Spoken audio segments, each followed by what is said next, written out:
Welcome to another episode of Disguised Coverage, part of the Cover One Sports Network. I am Anthony. I'm your host here on Disguised Coverage. Find me on Twitter at pro__ant. That's pro_ANT. Give me a follow on the old Twitter, or if follows aren't your thing, I'll gladly take the key to your personal vault at Gringotts. Either one of those things are just fine with me. Whatever platform you're using to listen to this podcast, view this podcast, whatever have you, please rate and review and subscribe to Disguised Coverage. I know it may seem small, but it's tremendously important. And also while you're there, check out all the other great content that Cover One has to offer. You got the Cover One Buffalo podcast with Greg and Aaron. You've got the Hoof Live with Sterling Furrow, Anthony Romeo, and Eric B. There's draft coverage. There's so much that Cover One has to offer in terms of the Buffalo Bills and NFL content in general. We've got you covered pretty much every single day of the week. Rate and review and subscribe to all of those things. It means a lot. And thank you very much for joining me here on this episode, where we're going to be going through the Buffalo Bills offseason priorities list, as we are now officially into the start of the offseason in terms of the Super Bowl being done and free agency coming up underway soon and the draft coming up after that. We are in the stretch that will do a lot of determining in terms of what the Bills will look like come 2021. And I know the way the season ended. We all know how the season ended. It was very much less than ideal when it came to, oh, appreciate you. What's up, man? What's up? Thank you for the shout out there. We know how the season ended. We know how we lost in Kansas City. We know how it was less than ideal. We know what it looked like. We know how we felt. We know the optics of it. But I think a key thing to remember going through this offseason is that the Bills are still a very good football team. And there's a lot of hope for the future. There's a lot of promise for the future. Do not use one game or let one game throw you completely off track and make you think, okay, everything has to be changed. Everything has to be revamped. I think there are certain areas in which we are deficient. And I think we have to compare ourselves to the Kansas City Chiefs, who have been the AFC representative in the Super Bowl for the last 2 years. And if the Bills want to get to the Super Bowl, they have to be able to contend with the Kansas City Chiefs. They have to be able to beat the Kansas City Chiefs. And in order to do that, again, the Bills are a good football team right now. But in order to contend with the Chiefs and get to the Super Bowl and win a championship, the Bills have to do a couple of things. They have to tweak some things, but there's no major overhauls that are needed. We're not completely revamping or reshaping one side of the ball or one particular grouping. And I think that's a very encouraging thing as a whole for this offseason, to know that we don't come in with, oh my God, this is a huge glaring hole, or this is a huge need, or if we don't upgrade this position, we're done.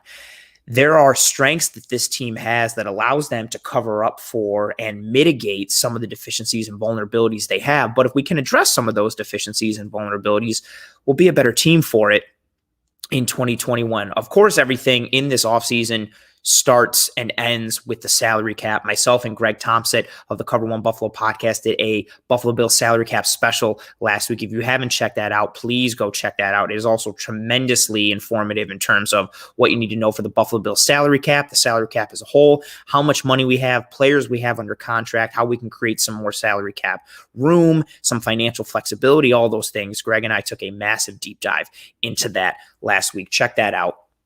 And that's the first domino, the first piece in setting the tone for the offseason. And in this episode, this offseason priorities list, we're going to go through some priorities. But before we get to the priorities, there are some other dominoes that will take effect and impact some things for the Buffalo Bills. And that first one, if you're watching here on the live stream or on the video, the first domino is the Matt Milano domino. For me, when it comes to the Bills roster and personnel and where we go from here in this offseason, anything and everything starts with Matt Milano in terms of if we bring him back or in terms of if he goes. I think the Bills recognize the importance of Matt Milano. And if you don't recognize the importance of Matt Milano, I feel like it's a small grouping of people, but I've seen not a lot of comments, a decent enough amount of comments on Twitter of, oh, Milano's overrated. AJ Klein can fill Matt Milano's shoes. It's easy to replace him. It is not easy to replace someone of Matt Milano's caliber, especially in today's NFL. He is very strong in coverage. I think a lot of people recognize that and notice that. One of the stats that I really love is from 2018 to 2019. There was only 3 linebackers in the entire NFL who were better in terms of coverage than Matt Milano. One of them was Levante David, who's a perennial All-Pro. Another one during that time was Luke Kuechly. So that's the type of coverage that's the type of caliber of player that Matt Milano is included in when it comes to a linebacker. And he's very strong in coverage. We know that. But as Eric Turner has mentioned multiple times, he's a dog in the box. And the role that he plays, that disruptor role, his ability to time blitzes, his ability to disrupt pulls and disrupt the timing for offenses, in addition to what he does in coverage, but what he does around the box, he creates chaos, he causes havoc, and Tremaine Edmunds benefits a lot from what Matt Milano does. Tremaine Edmunds, for as good as a player as he is, he's a significantly better player when Matt Milano is lined up next to him because of the role that Milano occupies and the type of game and style that he has. And the reason that the Matt Milano domino is, that rhymes a little bit, is really the start for me when it comes to this offseason, is because what we see with him and the role that he occupies, if he were to leave, I think if he leaves, I think it's because he gets paid big time on the open market. I think the Bills recognize his value. Beane and McDermott recognize his value. And I think they're going to give him a substantial offer. Whether or not it hits his projected 13.8 average annual value, as Tax mentioned here, yes, there's 13 to 14 million per year is a huge signing. That would be massive. And that's what his projected value is right now. I think the Bills are going to offer him something significant. I think it's going to be lower than that. I would see somewhere between 10 to 12 million a year, most likely somewhere around the 12 or 11, I think, closer. And they're going to be competitive. They're going to try and give him a deal. And as Lone Wolf mentioned here in the chat, Milano will probably get paid handsomely elsewhere. I think Beane signs Williams over Milano. We're going to get to Daryl Williams. I like where your head's at, Lone Wolf. Very good. Very good. That's the issue for me, as Lone Wolf just mentioned there. If the Bills don't sign Milano, I think it is due to the Bills being competitive and trying to sign him, but someone just comes with a $13 or $14 million a year offer and they just break the bank to sign him, which makes sense in today's NFL. He is suited to play linebacker in today's NFL, and he's very good in a multitude of ways. So if Milano doesn't come back, I think it's because we either decided to invest money elsewhere or someone just offered him a massive deal on the open market and he took it, which you can't argue with that. Dude's got to get paid and he's worth it, and we understand it. But the reason that's the number one domino is because after, and some of the comments are coming here in the chat. I see a question here from Handsome Man. Can he be replaced in the draft? Comment here from Tito. Milano will be a hard person to replace in the draft. That's the issue with replacing someone like Matt Milano. Other than Levante David, who I mentioned, all-pro linebacker from the Tampa Bay Buccaneers, Super Bowl champion Levante David. Unless the Bills sign Levante David, there is no player that is a holistic, almost like-for-like replacement for Matt Milano.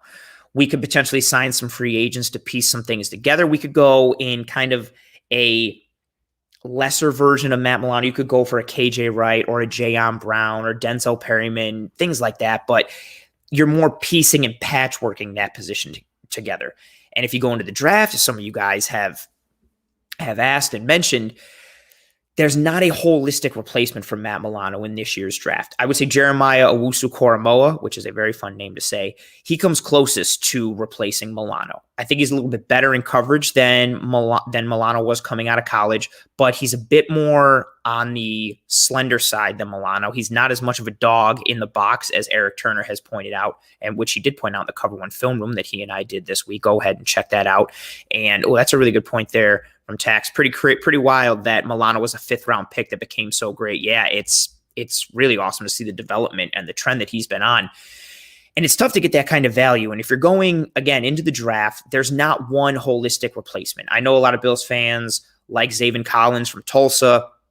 He's good, but his coverage numbers are a bit inflated. He represents a decent stopgap to mitigating the loss of Matt Milano. Koramoah would be my ideal replacement. He's a major draft crush of mine. I would love for him to be a Buffalo Bill. I just don't think he's going to fall.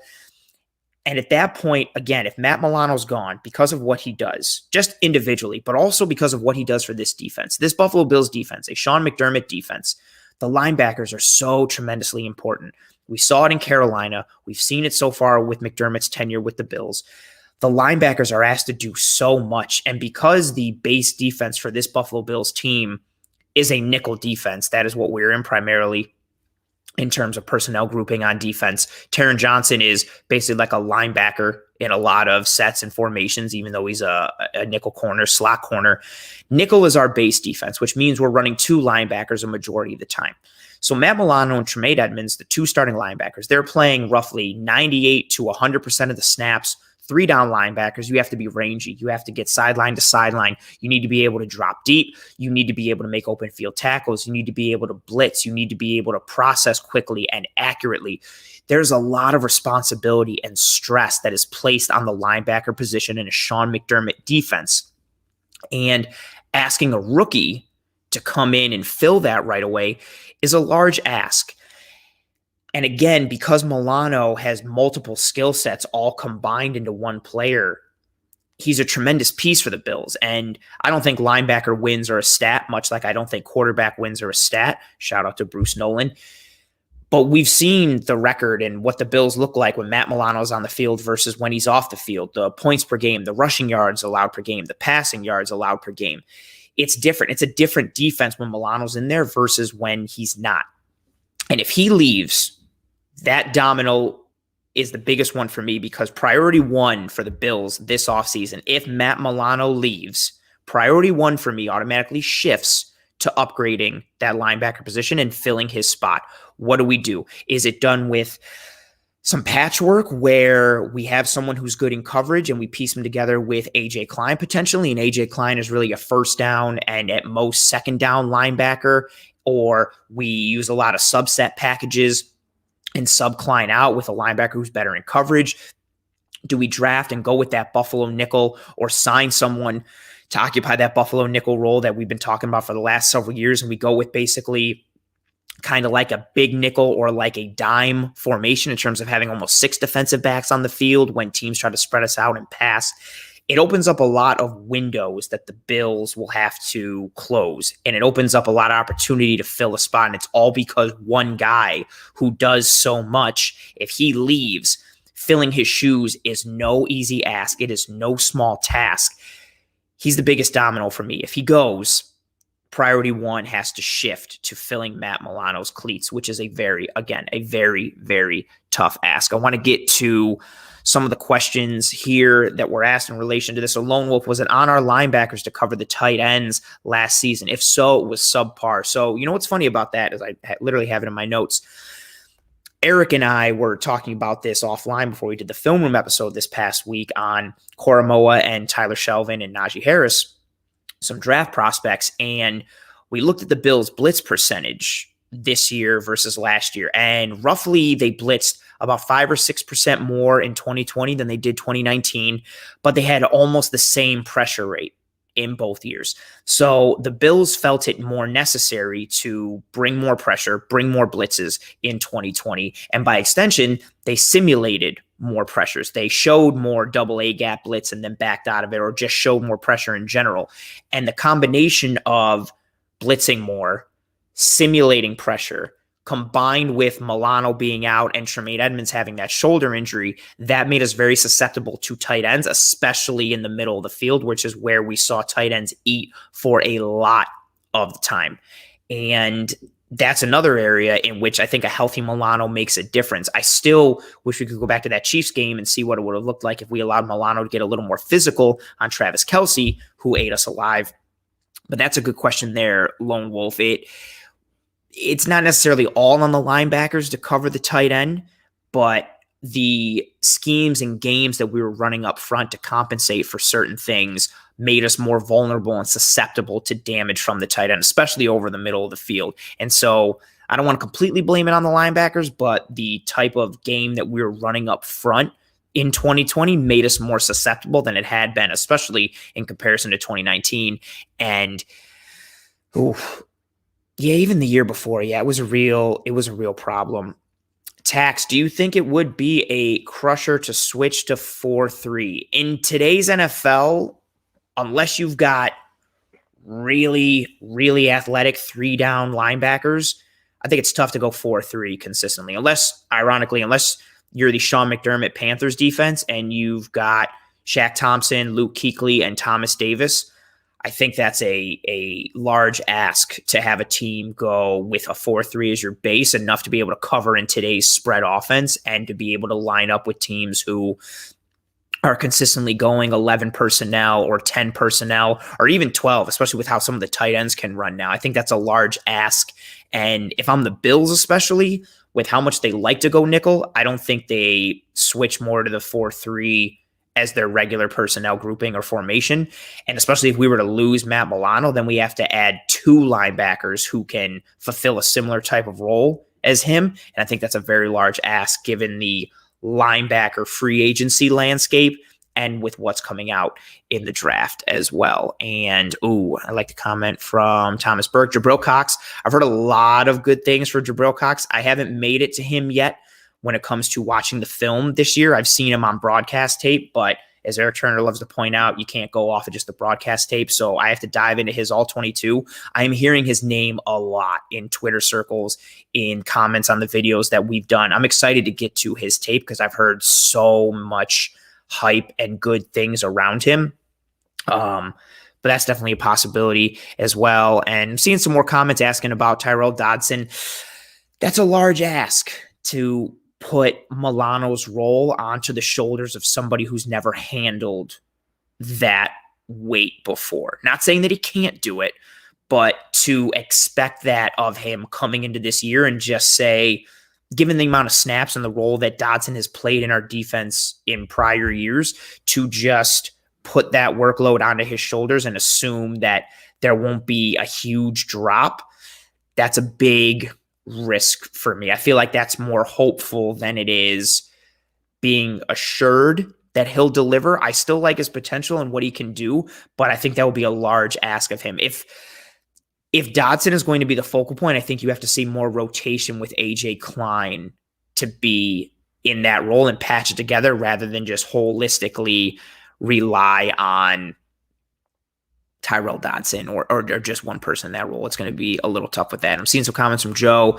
We need star or draft a Tyler Shelvin or some nose tackle. Greg Thompson loves Tyler Shelvin. I'm a fan of his as well. We're going to get to that as we get down to some more offseason priorities, Joe. So I like where your head is at. So that's the Matt Milano domino. I know it led to some offshoots and some tangents here. Also, I'm loving how the chat is starting to blow up. People are commenting, throwing questions. Feel free to do that. I always love to get to any and every comment, question, as many as I physically possibly can get to. I will try and get to. After that Matt Milano domino, the next graphic as I throw up here is the Daryl Williams domino. Someone mentioned it earlier here in the chat in terms of paying Daryl Williams over Matt Milano. Daryl Williams had a very good year in 2020. He was very strong in his pass protection. We saw what he did when matched up against TJ Watt, who was a heavy, I don't want to say favorite, but was heavily involved in the conversation for Defensive Player of the Year along with Aaron Donald in 2020. Williams got matched up against him and effectively shut him down. TJ Watt had a tremendous year. He was tied for the league in pass rush win rate amongst rushers, which is a tremendous thing for him. He's dynamic, he's versatile, he's fast, he's strong, he's heady, he's smart. Daryl Williams took care of him in that game against Pittsburgh, and that's just one example. He was very strong in his pass pro. I think he does have some deficiencies in his run blocking, but he's still above average.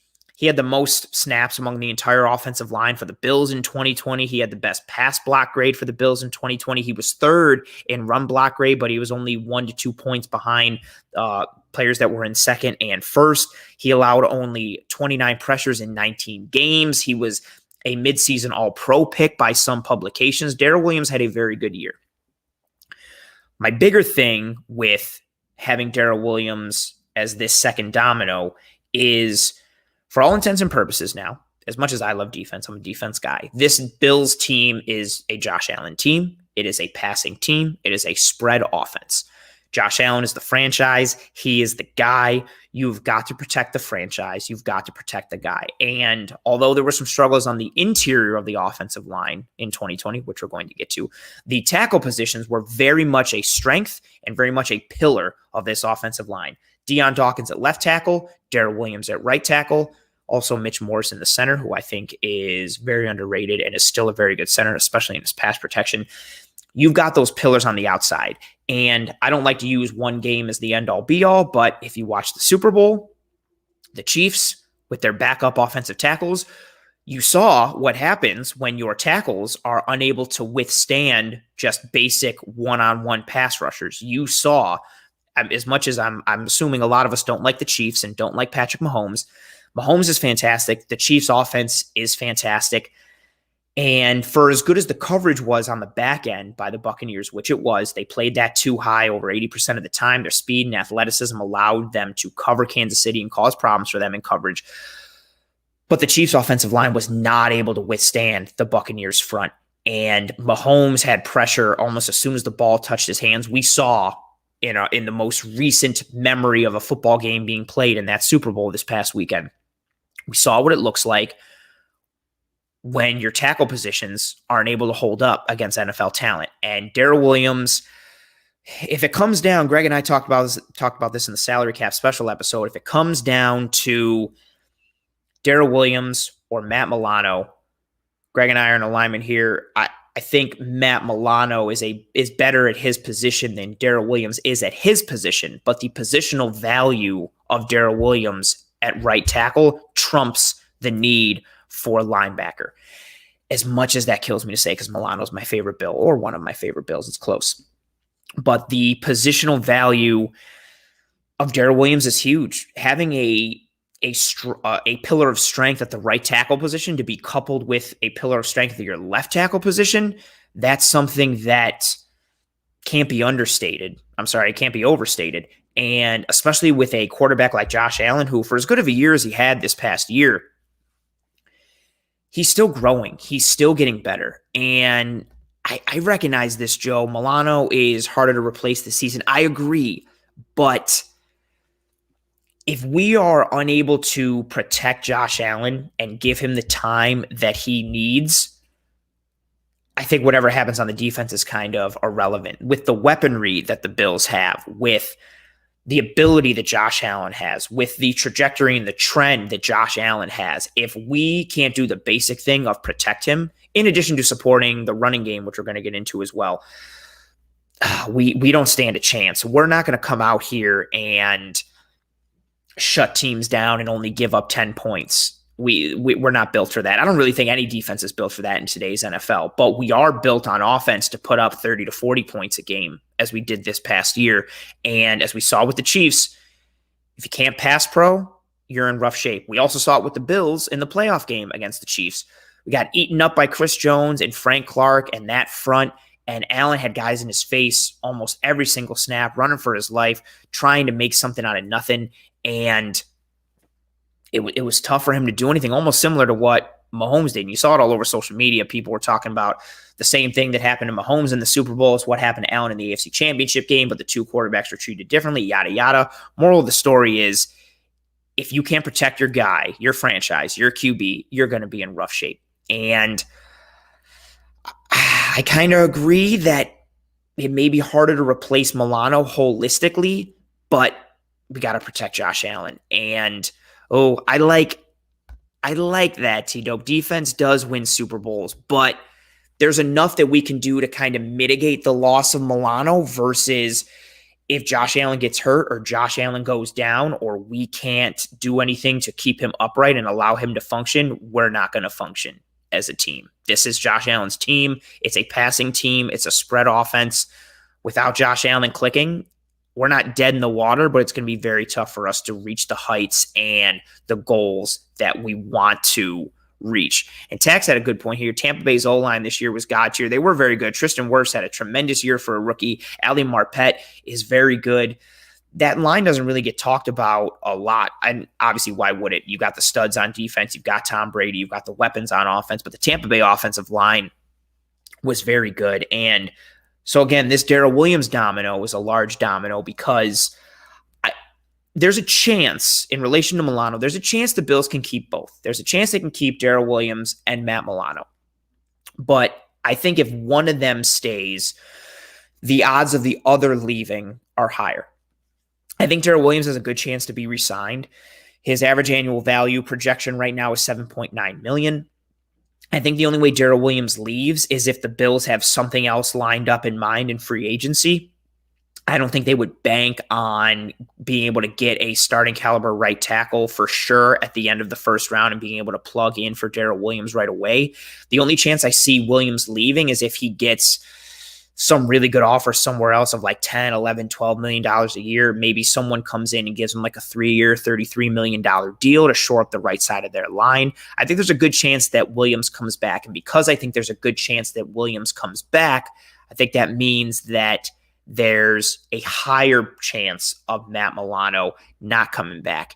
And question from Trill, do you do film breakdowns on your channel? I do some here and there on Disguise coverage, but the majority of film breakdowns I do are in the film room with Eric Turner that is live on every Tuesday. Oh, and I appreciate you, Joe. Yes, they do the best breakdowns. Thank you so much. I appreciate you. And so that Daryl Williams domino was the second biggest one for me in regards to Milano, because if Williams goes, I think that means we kept Milano. But again, we have to address that right tackle position. So whether it's done in free agency or then done in the draft, that's something that has to be addressed. So those are the two biggest dominoes. What happens with Williams? What happens with Milano? And what does it lead us to? I'm also going to throw in there, just because we're in the offensive line talk, John Feliciano. I love his attitude. I love his mentality. Oh, he got eaten up in his pass pro against the Chiefs. We know he's not the best pass blocker. When going into the film room to diagram and diagnose some of the run issues with the Bills in 2020, I saw more struggles in his run blocking than I thought I was going to see. His average annual value that he's projected to get for 2021 is $8.4 million. Unless that AAV significantly drops, I don't see John Feliciano coming back to the Bills, and I wouldn't want to bring him back at that average annual value. I think he's better suited as a depth piece for this offensive line, or to be the fifth best offensive lineman. And with the money that he could potentially command, he's going to command too high of a cap hit for us to survive in this nuclear winter of a salary cap time. And I see coming here with Lone Wolf, Mongo is overrated. I hate saying it. And I see Ron with the comment as well saying no to Feliciano. It hurts my heart a little because I like his attitude. I like his mentality. I like what he brings from a camaraderie and a culture standpoint, but I just don't think the on-field production merits or warrants what he does off the field. And I don't think it warrants the contract that he could potentially command in the offseason here. And comment from Nicholas, he's one of our better run blockers though, right? He was clutch in some of the pin and pulls. He was. But he also struggled in a decent amount of gap scheme runs and missed his spots.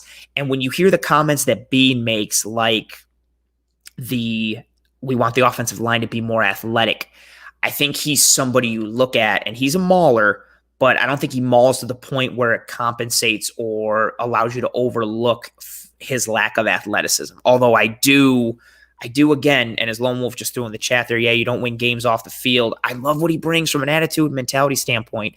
I think he's going to be too expensive for us to bring back. And that interior of our offensive line, even with him, we didn't have strong interior line play. We didn't have strong guard play all throughout the year, even when Feliciano came back. And he was good in some run aspects, but he was deficient in some as well. And he really struggled in his pass pro. We saw it in that Chiefs game. I don't want to take one game and blow it up and say that that's the standard and this is the only thing we should focus on. But yeah, that Chiefs game, just Chris Jones driving Feliciano back play after play after play is something that is a scary thing to imagine going forward. And we're going to stay on the offensive line with our offseason priorities. And this next one is the graphic show. So this is a high priority. I'm not ranking them in terms of like 1, 2, 3. I'm just ranking them in terms of high, moderate, low. This is really the first priority we're getting into. The first 2 points on Milano and Williams are more the dominoes. So this first priority here is tweaks to the offensive line. And this is a high priority for me. Bean mentioned it, as I mentioned a little while ago, the need to get more athletic up front. I think a bigger thing, again, in diving into the film from 2020, the Bills changed their offensive run scheme in 2020. In 2019, they were decently balanced in terms of zone scheme and gap scheme. For those of you who don't know, gap scheme is more like pulls and powers, things like that, things where you are pulling a guard, you're doing pin and pulls. Zone blocking is more just you're responsible for an area. Everybody moves more in unison. There's more specific assignments and reads and a different type of skill set needed for a gap scheme running attack. In 2019, the Bills ran 110 zone, 156 gap. So more gap than zone, but kind of balanced. In 2020, 181 zone, 62 gap. The struggles of the offensive line in the run game, as we saw throughout the entire year and as we saw in the playoffs, were large. So large, in fact, that the Bills and Brian Daboll shifted their offensive philosophy and ran zone scheme way more, over double the amount, almost triple basically, the amount of gap schemes that they ran in 2020, which is way off kilter versus what they wanted to do in 2019 and versus what they did. And a lot of that was because of the struggles and the deficiencies up front with the offensive line. So the tweaks that we need to see: getting more athletic, being able to execute multiple schemes, especially coming out of pass protection. We saw with the Bills, their passing offense is tremendous. Their ability to see light boxes and spread teams out. They just weren't able to take advantage of those light boxes, which they're going to see. It should be easy to run if you are the Buffalo Bills. With Allen and Diggs and Beasley and the rest of the weaponry and the rest of that offensive core, defenses have to honor that. They're not going to be able to stack the box because they're going to be fearful of getting beat over the top or getting beat on the outside. With that, you need to be able to take advantage when defenses are unable to commit to your run and unable to commit to the box. And we didn't see that in 2020. And if we did, it wasn't nearly enough.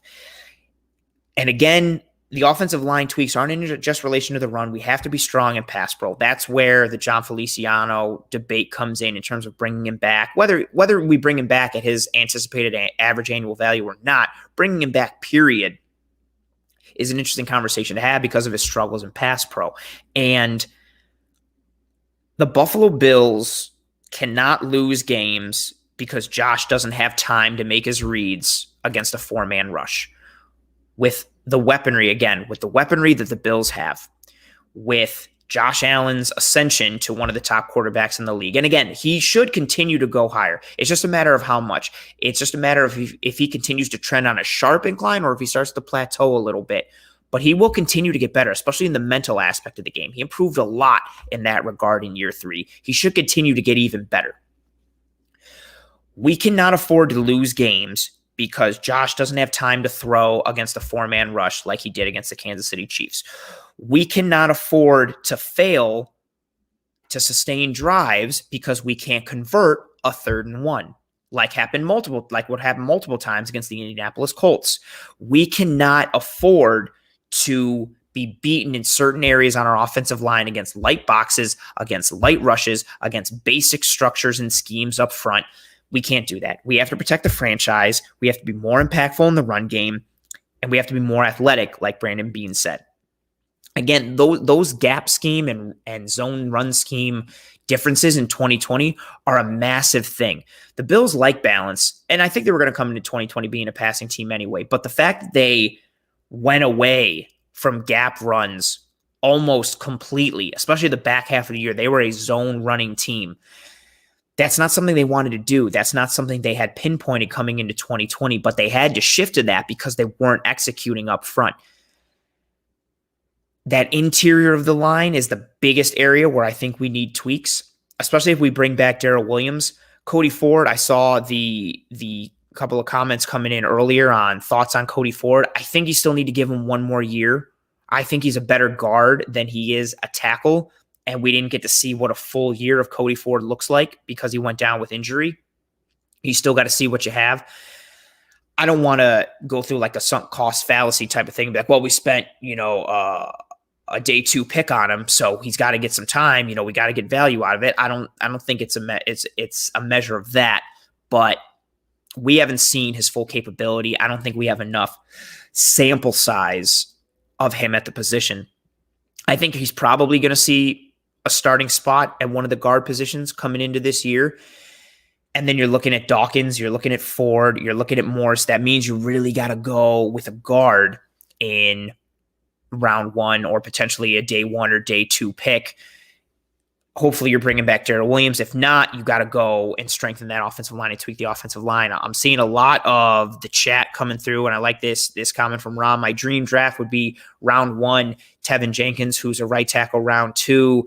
Oh, I like the defensive end from Vandy. And oh man, Tyler Shelvin, if he lasted to round 3 and we could get him in round 3, I would be so happy. But I really wanted to highlight your round 1 suggestion there with Tevin Jenkins, the right tackle from Oklahoma State. There are some quality tackles in this draft. There's some quality guards as well. Wyatt Davis is a name you're going to see a lot, especially at the end of the 3rd round and potentially even in the 2nd.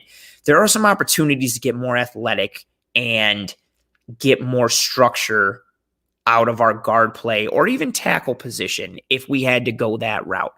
But the offensive line tweak is a high priority for the team this year because as much as we've seen talk about the running backs, and I know Singletary and Moss didn't have the best of years in 2020, but they also weren't set up for success in a lot of ways. The offensive line did not execute up front, and we need to get better at that offensive line. We need to get more athletic. We need to be able to handle a variety of schemes up front. We can't be so deficient in one area that we're like, okay, we have to scrap all the gap runs because we need to go zone now because our guys up front can't handle running gap. We can't be in a position like that. The offensive line needs to be tweaked. We have to be able to protect Josh consistently against 4-man rushes, not let him have pressure in his face as soon as the ball touches his hand in a shotgun snap. We need to be able to execute on 3rd and 1s and short yardage. We need to be able to run the ball enough that it's a threat to teams. We need to be able to run the ball when teams know that we're going to run the ball, and right now we are not at that spot. So the offensive line needs to be tweaked, and we need to see some upgrades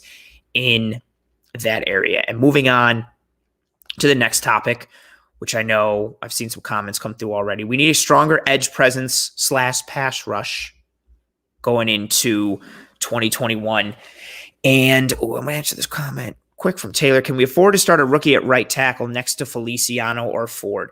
I don't feel comfortable starting a rookie right tackle next to Feliciano at guard there.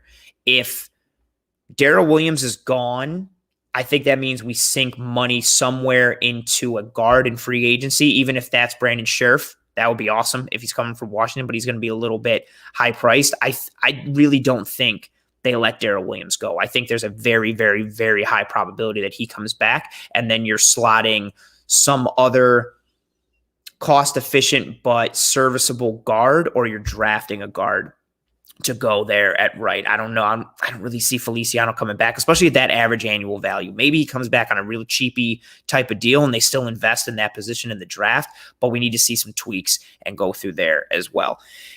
And as we go through, again, next here in the offseason priorities, stronger edge presence / pass rush. This is a high priority for me. Not overall because of what we have now. And I don't want to discourage anyone from the pass rush that we did have in 2020 because it was there in some spurts. We got some pressures. Jerry Hughes had a phenomenal year. He was tied for first in pass rush win rate in 2020 along with TJ Watt. The problem with that is Jerry Hughes was our best pass rusher, which is awesome. I love Jerry Hughes, but at this point in his career, Jerry Hughes week in and week out should not be the best pass rusher on the Buffalo Bills. He's still very good, but he shouldn't be the best guy. The Bills need a stronger edge presence going into 2021 and someone who can take some of the burden off Jerry Hughes, allow him to rotate more, allow him to see less snaps and be able to effectively play on first down and second down. It's tough for guys to be a 3-down lineman in Sean McDermott's defense to be able to set the edge consistently against the run and then also rush the passer, because that's the bigger part here with the Bills pass rush. And a Sean McDermott defense, ideally, he just wants to rush 4 and drop 7.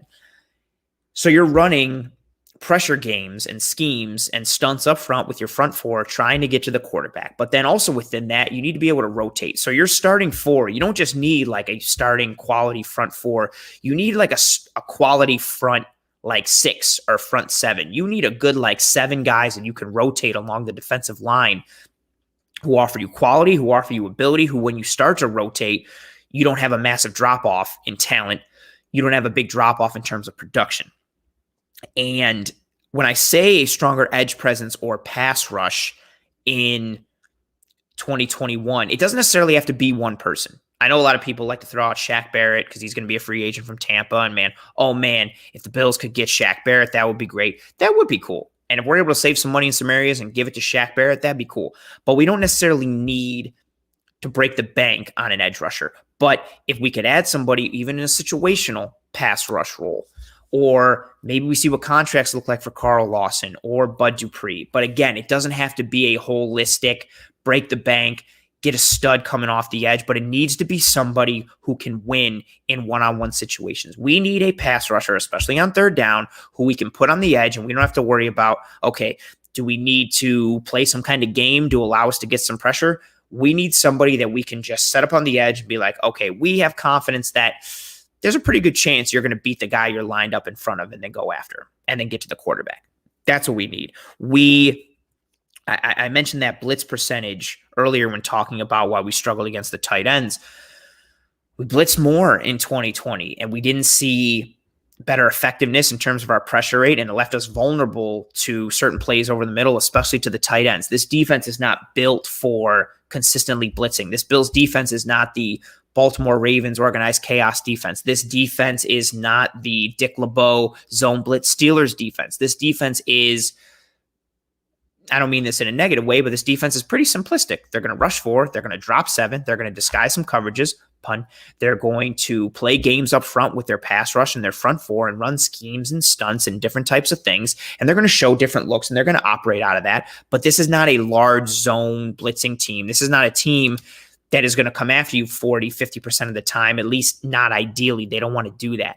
So we need a stronger edge presence and a pass rush. I don't think that's anything that is wild. I see some comments coming through.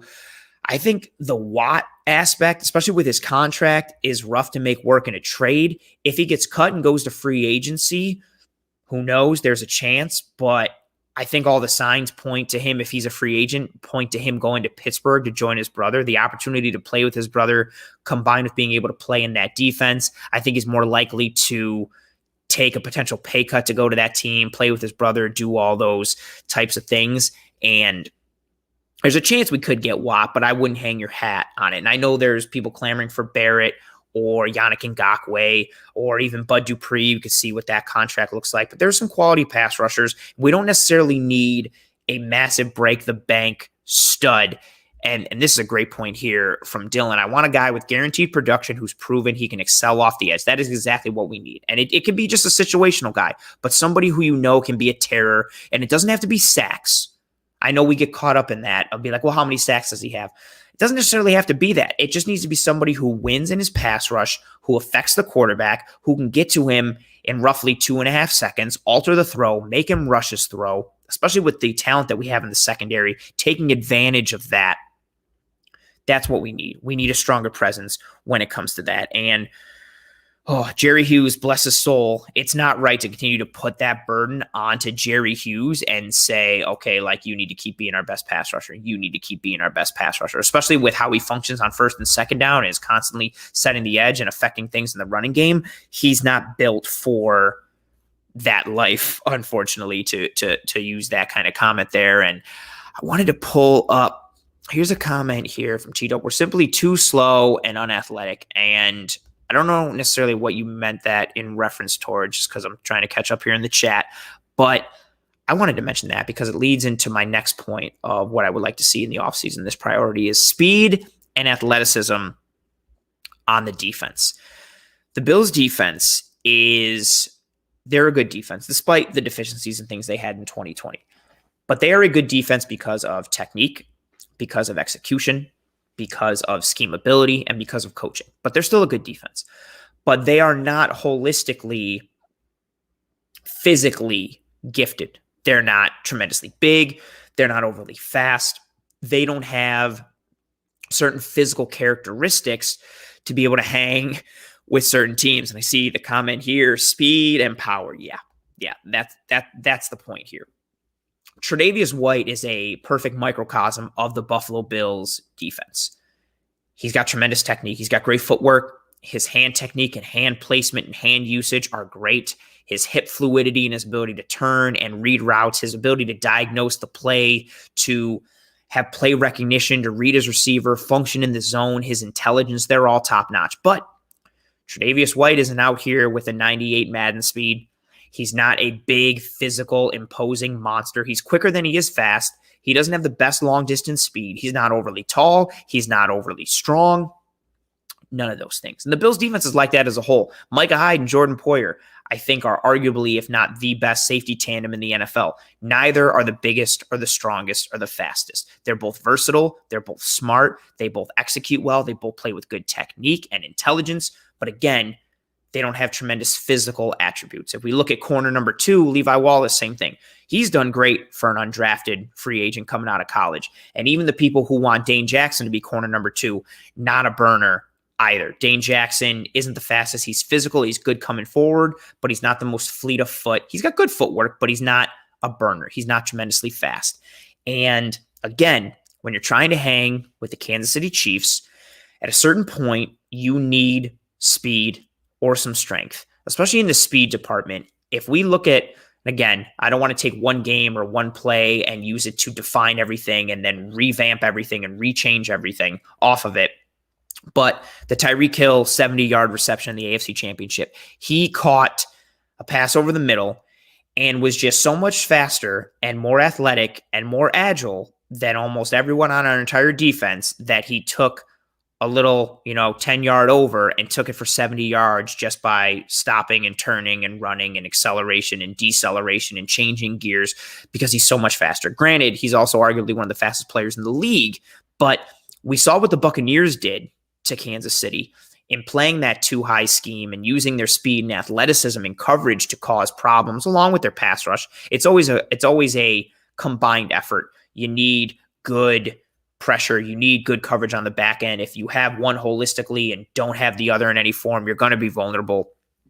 But you need to be able to have a little bit more speed and athleticism on that defense. The only thing that's tough about this one, so this is a high priority for me as well. The only thing that's tough about this is it's hard to address as a whole without overhauling the entire unit. Again, this Bills defense as a whole, other than Tremaine Edmonds, and I'm going with players who I know are coming back next year, so I'm not going to say Matt Milano, but other than Tremaine Edmonds, other than other than Ed Oliver, we don't really have overly athletic or fast guys for their position on this defense. We have guys that are quicker than they are fast. We have guys that play with good technique. And I see some of the comments coming through that technique and smarts are better at certain positions. And I agree that you need technique, you need execution, you need the intelligence. But at the same time, we got to be able to add some speed, inject a little bit into that defense. But again, what's hard with that is it's hard to do it at the starting positions unless you're completely revamping things. But we need to be able to inject a little bit of it. I like what AJ Epinesa brings. I wanted to mention this in terms of the strong edge presence. The way he came on towards the back half of the year, his ability to use that long arm and get underneath the shoulder pads of offensive tackles and cause some havoc. He had a strong end to 2020. He flashed really well in that Cardinals game, and then he left early due to injury. And ever since that game, when he came back, he was good towards the back end of the year. Now that he gets a full offseason under his belt, hopefully, knock on wood, now that he gets a whole offseason under his belt, hopefully we see him take a large leap in 2021 and seeing what he can do. He also factors into that speed and athleticism piece on defense. I love the dedication that he showed by dropping weight and adding more speed and agility to his game. He's someone that can help in two areas of priority for this offseason in terms of the strong edge presence and pass rush, but also in terms of the speed and athleticism on defense. We need more players like that, whether even if it's just in subsets or backup roles or who we're drafting and who we're grabbing in free agency to fill in different pieces. We need that speed. We need that athleticism on defense because we've seen when we come up against faster or athletic offenses or even bigger offenses, we've been bullied a little bit by some physical teams and we've been just outgunned when it comes to speed in a variety of ways. And that's a high priority for me. This next priority is a moderate one, but it's one that's being talked about a lot. We need some mismatch opportunities from our running back position. Mel Kiper and Todd McShay NFL draft, quote unquote, gurus. They have both in their initial mock drafts pegged us at taking Najee Harris, the running back from Alabama, with our first round pick at pick number 30. I don't think we necessarily need a round one running back in order to get better at the running back position. I know Singletary and Moss, again, I mentioned earlier, didn't have the best of seasons, but I don't think they were set up for a tremendous amount of success given what the offensive line was able to do up front, especially in the running game. But what I would like to see, again, as highlighted here in this segment, is the mismatch opportunity from the running backs. James White, Jamal Williams, even Mike Davis from Carolina, a running back added to the backfield that you can line up out wide or that you can line up in the slot, and it's by design. It's not just to motion somebody out there and see what the defense is doing. It's not just to put someone out there for the sake of spreading the defense out. Give the Bills somebody who you know can win if they get matched up against a linebacker. Give me somebody who can run those arrow routes or those Texas routes out of the backfield, who can run speed outs, who have good hands, who understand spatial awareness and can function in the passing game. Give Josh another mismatch opportunity. Easy routes. We've seen so many quarterbacks throughout the years. I'll just pick the two most readily available ones in low-hanging fruit. Peyton Manning and Tom Brady have been so successful in their careers just by dumping it off to the running back for 4, 5, 6 yards, or dumping it off to the running back and letting him outrun the linebacker covering him for a first down. They're easy yards. It's another added dynamic that defenses have to account for. And it's a nice piece, especially if we can add somebody with a little bit of speed as well, to have some more house potential when it comes to the running back position. I like Singletary. I like Moss. I won't say they're the same, but they are similar to one another. Moss has a bit more power. Singletary has a little bit more wiggle, but neither of them are really 5 yards in a cloud of dust type guys.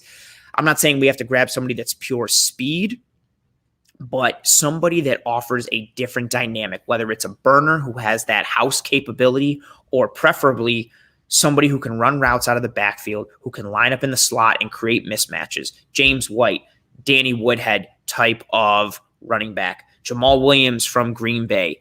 Again, I really like what Mike Davis did in Carolina, and if anybody plays fantasy football and had him while he filled in for Christian McCaffrey, he had a really strong year. Guys who can win. Again, it's mismatches. It's being able to bring a guy in and have personnel groupings and packages that you don't have to use all the time, but when you use them, they are effective because they create mismatches and make things easier for your quarterback. And anything we can do to make Josh Allen's life easier, I am all on board for. Again, that's a moderate thing. It's not as high as the offensive line tweaks or the stronger edge presence in the pass rush. That's not on the same level. And then not on the same level as the speed and athleticism on defense, but it's moderate. Another moderate, one more that we want to get through here, is consistency and production from the tight end spot. I like Dawson Knox. I like him a lot, and I fully recognize that he is still raw, and I'm not saying he's done.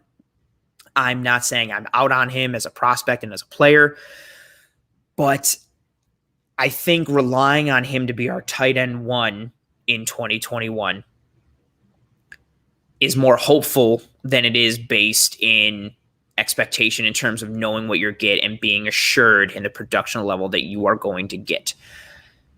In the salary cap special that Greg and I did last week, Greg spoke about how his number one ad for the offseason, if he could pick one, was Jonnu Smith.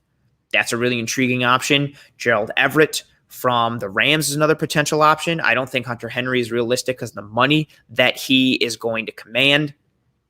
And there's options. There's also some options in the tight end. Kyle Pitts is not going to fall, which would have been really cool. Brevin Jordan from Miami is pretty sweet. There are some other options, but the only thing with that, with drafting a rookie tight end, even guys that are really loaded coming out of college like TJ Hawkinson, it's tough to be consistent as a tight end in the NFL in your rookie year, just with what's asked of you in the passing game, but also in the run block game. It's tough to take a rookie and plug him in and be like, okay, this dude is going to be sweet. But based on what we've seen so far, I think Dawson Knox is better suited for a tight end 2 role. And therefore, I'd like us to bring in somebody at tight end 1. Someone who can be more consistent, who can allow us to have multiple or different personnel groupings to be able to run a little bit more 12 personnel, which would help in the run game a little bit, but also potentially that could create some mismatches in the play action game and in the passing game as well, in different formations and groupings. It's not a big need, and this is why it is my last one. It's moderate, but it would be nice to not, I feel bad saying it, but Dawson Knox, I'm not holistically confident in him being the tight end one for this next year.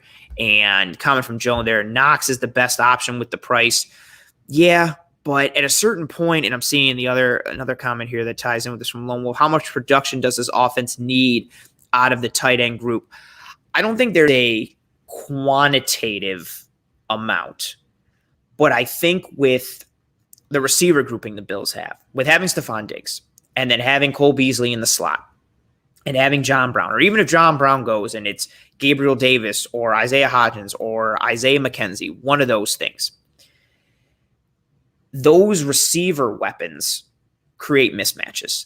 Having a tight end to also create those mismatches and take advantage of those mismatches. I don't care if the tight end only gets 3 targets a game or 30 targets a game.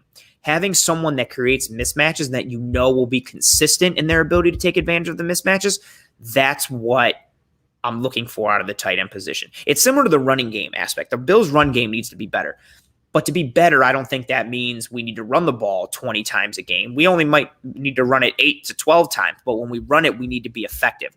When we pass to the tight end or we have schemes where the tight end can take advantage, we need the tight end to take advantage. Dawson Knox's raw ability and physical measurables are tremendous.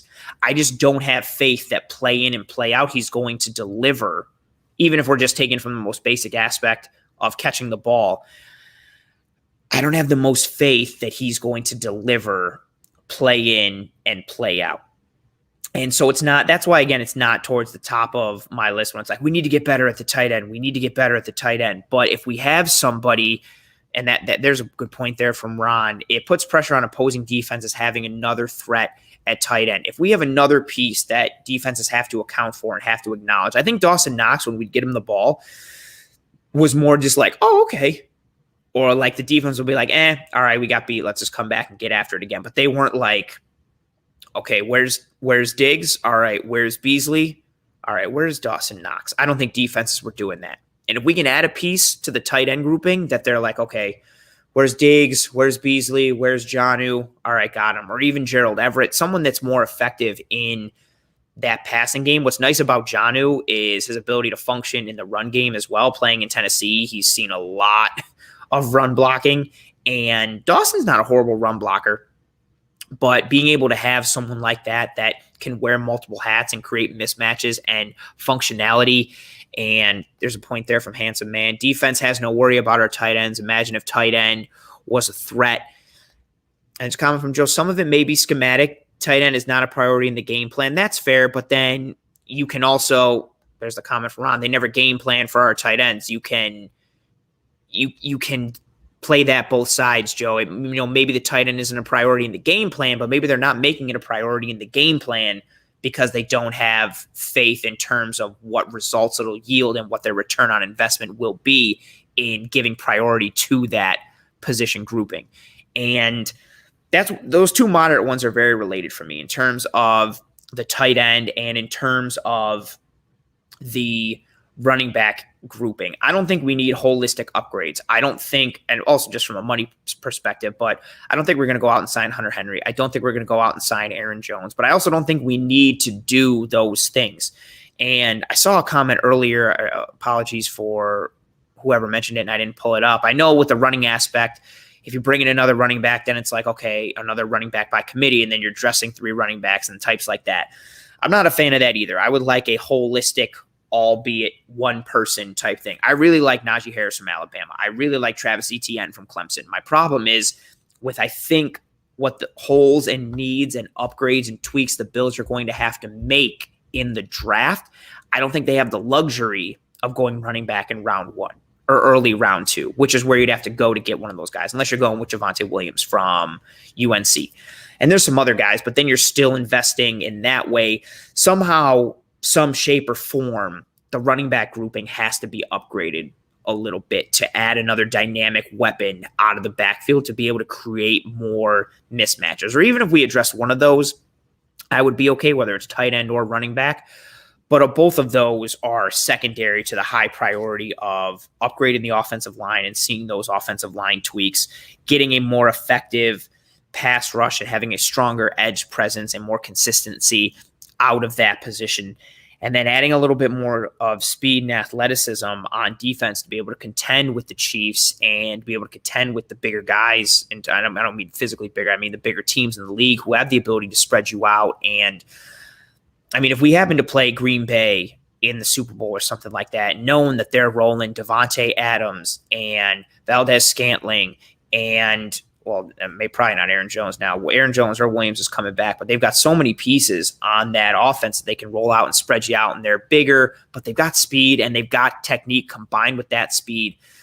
And again, even if we just stay in the AFC with the Chiefs, we're sitting there looking at a team that is built to run and built to outgun you and get downfield or take, a 2-yard catch and pass and run it for 15 to 70 yards. We need to get a little faster and more athletic on that side of the ball as well. And as we start to wind down here in this episode of Disguise Coverage, and I'm going to throw up the Toodles You Guys banner as we start to do the outro. It's one of my favorite parts of this episode. And so if anybody has any last minute comments, questions, thoughts, or concerns, and you want to get them in, I'll try to get to everything as much as I can as we start to wind down here. Dylan had a good comment. Speaking of Green Bay, if Tanyan doesn't want to stay in Green Bay, he might be an interesting option.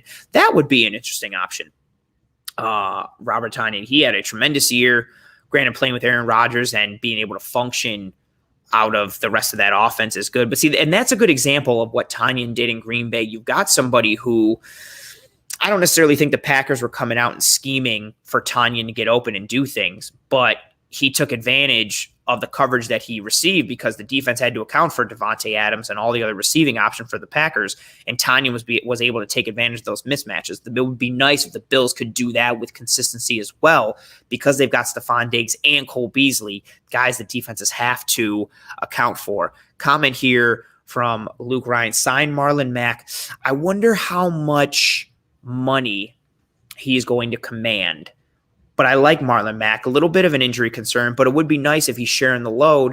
You don't have to worry about that physical breakdown and toll on his body if he's splitting that workload. He does offer a home run ability and a better receiving option, I think, than most Singletary and Moss. That's an interesting thought. It's interesting to see what kind of cap hit he's going to command and contract he's going to command. Lone Wolf, Chris Carson, probably too much money. Too much money, but it has gone in my head. I've had Chris Carson on my fantasy team the last 3 years. I love the way he runs. I love his mentality. I love his physicality. I also think he's a better receiving back than he gets credit for because his physicality is so pronounced, but he's an interesting option as well, but I think he's going to get paid somewhere. He's probably going to be out of our price range to be able to go with something like that. But I like where your head's at. Comment from Ron. I could see Bean going after Kyle Rudolph. Not sure what's left in the tank, but he fits the culture. Still might be somewhat of a decent receiving threat. I don't know if, you could probably get him on a cheapier type of deal, especially with what the market is going to look like with this salary cap. But I don't know how confident I feel with him. I guess if it's him and Knox, I feel it's like both two tight end twos / Rudolph being a little bit more ahead of him, but he's a great blocker, great attitude. He's been through it all, seen a lot. That would be a cool piece. And with the Bills kicking the tires and trying to bring in Greg Olsen last offseason, someone like Kyle Rudolph fits in that mold. So that's a good call there, Ron. Appreciate you, handsome man. Great show. Oh, nice to see you alone. Thank you very much, Ron. Great job, Anthony. I appreciate you. Dylan has a really cool comment here. Damn, it's nice to finally be a place people want to come to. That's a big thing as well. The Bills aren't, with this salary cap being lower than normal and being in this nuclear winter of an offseason and figuring out where to spend and how to spend, it's nice to know that the Bills won't have to overpay to bring people to Buffalo. We are not in the Mario Williams contract anymore where it's like we have to overpay this guy by a lot to be able to get him to come here. We are now a destination for teams because of our head coach and GM and culture and quarterback and weaponry and ability to score and ability to win. and drive excitement. And players feel that in the league. And that's also part of my reasoning in wanting to invest in the offensive line, not just for the sake of Josh Allen, but to continue the aura of this team and the excitement around this team. This team will go where Josh Allen takes them. I fully recognize that defense wins championships and defense wins Super Bowls, but people don't necessarily think of that first when they look at today's NFL. It's a quarterback-driven league. It's an offensive-driven league. People want to see points. And being able to continue that legend of Josh Allen and continuing to build it up, it attracts media attention and it attracts primetime games, but it also attracts other players. You've seen how many Buccaneers that have come out and said how great Tom Brady is. And when he goes into a room, you just feel it. And he's the type of guy that you put him anywhere and he changes everything, so on and so forth. Dudes want to play with guys like that. It's a reason why every veteran who's still got something left in the tank and still has something to offer signs wherever LeBron James is, because they know that's that dude and increases their odds of a championship and the culture and all those types of things. The Bills are starting to build that a little bit in Buffalo, and Josh Allen is at the hub and the center of it. And as we bring the last couple comments through, Ron Beck, if we sign a running back, it will be on the cheap, in my opinion. I agree. I think it would be somebody who's on like a 1 or 2 year deal, average annual value of like 1.5 to 3 million, depending on how it shakes out or how they structure it. And I mentioned this earlier, Ron White from New England could be a running back that would be a good third down back. I would love to have James White on the Buffalo Bills. I would absolutely love it. His route running, his savviness, his intelligence, his spatial recognition and awareness. Oof, that would be really great, and that will be a fun aspect to add. And it's cool to see where the Bills are. And I'm starting to wind down here and saying toodles. I want to thank everybody for riding with me on this episode and being, whether you were here live or you were watch it later on one of the audio-only platforms or the audio version of YouTube or the video, whatever, so on and so forth. Thank you to everyone for riding with me on this episode, and I appreciate every single one of you. Thank you so much for another really engaging chat. I always wish I could get to literally any and every single comment that comes through, but sometimes it's just not possible. But thank you guys so much for tuning in and joining me again on this episode, and it's going to be a fun offseason for the Buffalo Bills now that the offseason is fully in gear. I know there's some scary things in terms of the salary cap and money and who do we lose and who do we keep and what do we do, and it's tough in a lot of ways, but have faith in Brandon Beane. Have faith in Sean McDermott. It's going to be a fun time. There are options. There are a lot of positive things that will come from this offseason. It starts with the salary cap. It starts with the priorities, which I've laid out here on this episode. I hope you guys all stay safe. I hope all your family and friends and loved ones stay safe. I see some people starting to say bye to me in the chat. Bye to you. Appreciate you stopping by. As always, I'm tremendously grateful and appreciative for every single person that watches, listens, engages, follows, reviews, subscribes, anything and everything. Thank you all so much. I hope you and your family and friends and loved ones all stay safe. Enjoy your weekend. Have a good Valentine's Day. I will see you next week. And as always, go Bills.